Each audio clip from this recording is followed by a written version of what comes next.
Hi everyone, welcome to my channel. My name is Faiza and I'm a mom of two girls, 2 and under. And in this video I would like to share with you practical things you can do to help your fussy baby.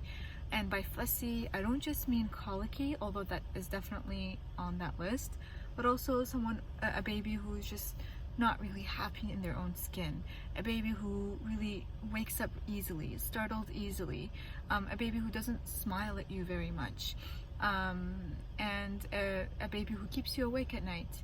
And these are solid solutions, solid tools that you can use that will help you and your baby long-term permanently. Not only that, these will also help your baby develop mentally, help them reach their milestones, give you ease of heart, that they can reach their fullest potential as human beings. And that is the point of this video, is really to address babies as complete human beings. And this is information that I wish I had when I was pregnant to my first baby.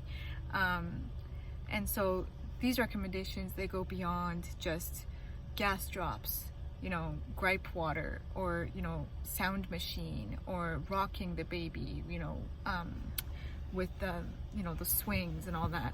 So I'm really hopeful that this video is going to be really helpful to you.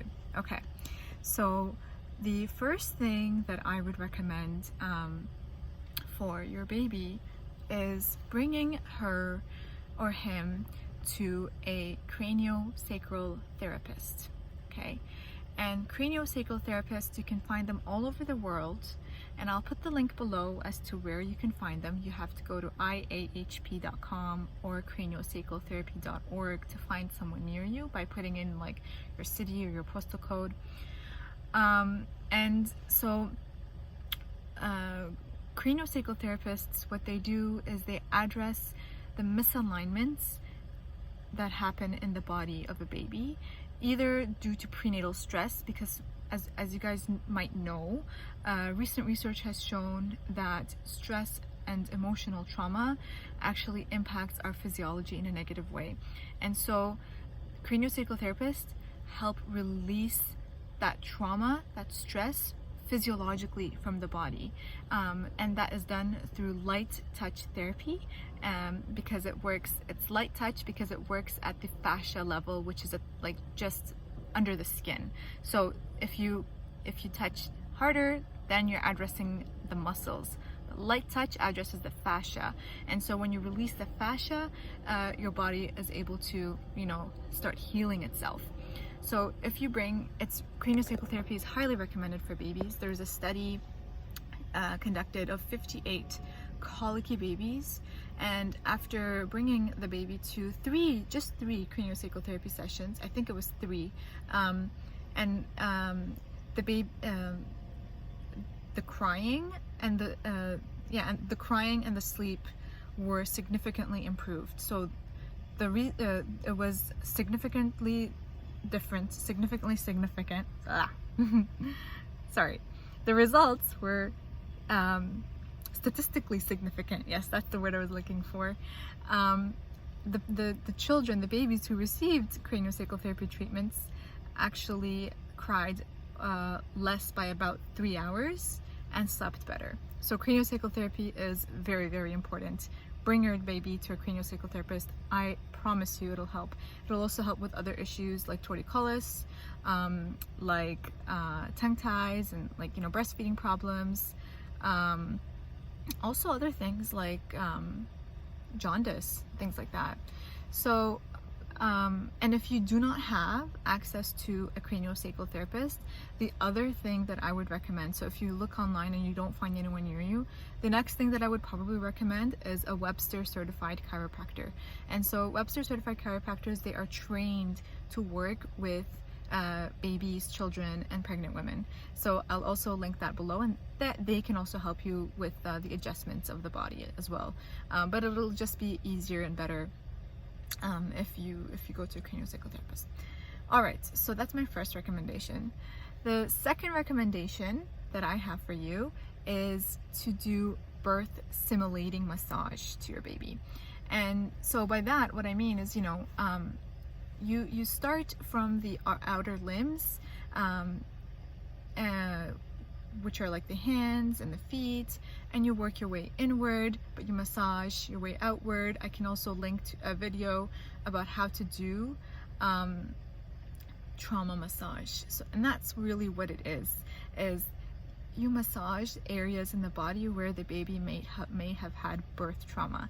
So for example, if the baby had a cord wrapped around their neck, or if the baby that's birth trauma, right? So it's around the neck, the baby has had birth trauma. The other thing is if the baby was extracted through a vacuum, through vacuum extraction, or through forceps, those are some areas that they might have birth trauma. A baby who's born by cesarean, both my babies were born by cesarean, by the way,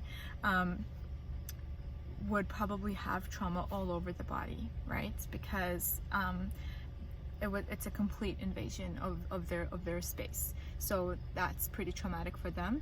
So what you can do is you can start massaging those areas, and you'll find that it's easy to point out where that trauma is, because the baby will react by crying a lot, and that's a good thing, because by crying they're releasing the stress. Those tears, they contain stress hormones, and you'll know that your work is done when your baby stops crying, when your baby stops showing emotional reaction. So that's the second thing I would recommend: birth stimulating massage.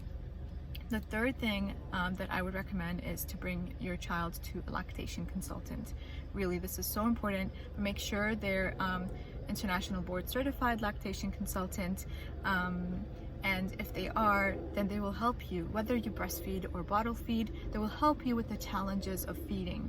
And if you are breastfeeding, they'll give you recommendations on how to give yourself proper nutrition, so that your baby can be fed, can get the nutrition that they need, but also to boost your milk supply, and all that. And what they can also do is they can check for lip ties and tongue ties, because physiologically your baby needs to be able to move their tongue like that. It's not just about moving the tongue out, they also need to move their tongue upward, right?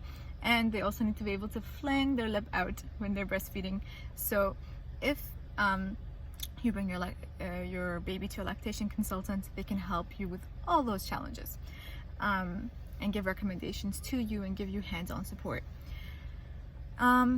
And the other thing that I would recommend you, and this is something that has changed my life immensely, and I really wish that I had this information when my daughter was a baby, it's to offer your baby your natural presence with their difficult feelings. So if your baby is crying and they're not hungry, you've fed them at least 2-3 hours ago, their diaper is changed, that they're not in pain, they're comfortable physically, they're comfortable, but they're still crying, then what you do is you can offer them your natural presence. Oh baby, I see that you're still having hard feelings. I'm here to listen to you in my loving arms. I'm not going to leave you alone. You can express your feelings to me. I'm a safe space. I'll hold that space for you, right? And this concept, this philosophy, this parenting philosophy is called the aware parenting philosophy, and it was developed by Dr. Aletha Solter, who has her PhD in developmental psychology. She's from Switzerland but lives in the US, and she worked with with Jean Piaget, the very famous philosopher, on childhood education. And when you give your baby that space, you'll find that he or she will sleep better at night, will be happier, because you're there for his bad days, for her bad days. He'll feel more comfortable and safe with you. He'll smile at you more, or she'll smile at you more. and overall you'll just have a much better experience. And this is evidence-based information, but also from my personal experience, from my own daughter, you know, who used to show a lot of aggression, a lot of fussiness, really like not wanting to sleep and all those things. I'm finding that this is really helpful. The other thing that's really important is doing self-care. And please don't say that that's a selfish thing to do. And I know we say, oh yeah, I know it's not selfish, but still deep down somewhere something tells us that it's not selfish. But believe me, dear parents, that self-care is not selfish, because it's work. It's internal work. You are doing internal work. You are recuperating. You are rejuvenating yourselves, right? You are giving life to yourself so that you are filling your cup so that you can fill your baby's cup. And this is so important. And what is self-care? It's anything that is important to you. There is no, you know, standard definition of self-care. It's not like going for a walk every day, waking up early. No. Self-care is whatever you think is self-care, whatever you value, whatever makes you happy, that is self-care. All right. And the last thing that I will recommend is support. You need to ask for support. People will not give it to you most of the time. Unfortunately, this is the way it is. You know, you have to ask, and this is really tied to self-care, right? You need to trust others to care for the baby. They might make mistakes, but so do you. You know, you figure things out. You need to let them figure things out, right? And if you don't have family support, ask your friends. If you cannot ask friends, find a doula, find a postpartum doula, you know, find a nanny, right? And there may be, and if you are not very well off, get in touch with your municipality, you know, ask for support from a public health nurse, or look into whether there are any charity organizations who offer like volunteer work like this. Like, when there is a will, there is a way.